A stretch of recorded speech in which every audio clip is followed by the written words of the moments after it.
बाबा साहब भीमराव अम्बेडकर के लिए बढ़ गई। सुनो,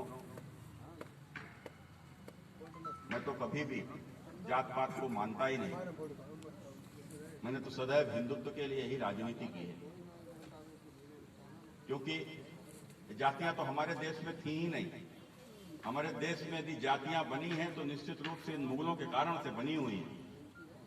और आज जो शोषित वंचित जो दलित जो समाज है, ये कभी इस देश में शासक समाज हुआ करता था, इस देश में शासन करता था।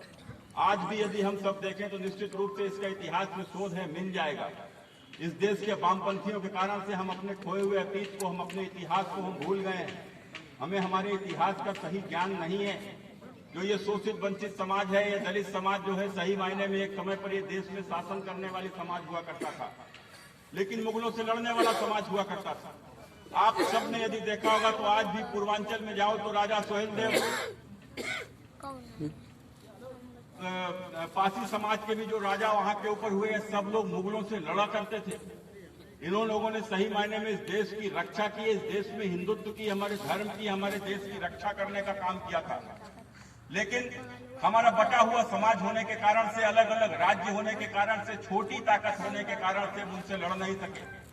और जब हम लड़ नहीं सके तो उनसे लड़ने के कारण से हम उनसे हारने के बाद हमारे राजाओं की मृत्यु हुई। और उसके बाद वह समाज जो उनसे जुड़े हुए लोग थे, उनको जबरदस्ती समाज से अलग थलग करने का काम सत्ता की ताकत के ऊपर